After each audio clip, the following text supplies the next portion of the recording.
அனைவருக்கும் வணக்கம். அமுதம் டேரட் சேனலுக்கு உங்களை அன்புடன் வரவேற்பது ஸ்பிரிச்சுவல் சாவி. எல்லாரும் நல்லா இருக்கீங்கன்னு நம்புகிறேன். ஸோ ரொம்ப நாள் கழித்து ரொம்ப கேப் கழித்து வீடியோ வருது. ஸோ இன்றைக்கி ரொம்ப ரொம்ப ரொம்ப விசேஷமான உன்னதனமான நாள் என்னன்னு சொல்லி உங்களுக்கே தெரியும். ஆமாங்க, நம்ம முருகருக்கான அழகான நாள் இன்று. ஸோ உங்களுக்கு இன்றைக்கி முருகர் என்ன பிளஸ்ஸிங் இல்லை கைடன்ஸ் இல்லை அட்வைஸ் கொடுக்குறாருன்னு சொல்லி பார்ப்போம். ஸோ செட் 1 செட் 2 உங்களுக்கு உள்ளுணர்வாக என்ன கார்டு சூஸ் பண்ணோன்னு சொல்லி தோணுதோ முருகரை வேண்டி அவரோட அருளால் நீங்கள் சூஸ் பண்ணிக்கோங்க. ஸோ செட் 1 கார்டு என்ன வருதுன்னு சொல்லி பார்க்கலாம்.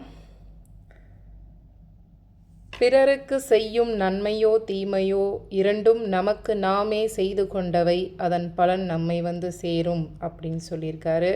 ஸோ செட் 1 கார்டு சூஸ் பண்ணவங்களுக்கான முருகர் கொடுத்த மெசேஜ். செட் 2 பார்ப்போம். கடைக்கண் பார்வை கிட்டும். சூப்பர். ஓம் சரவணபவ.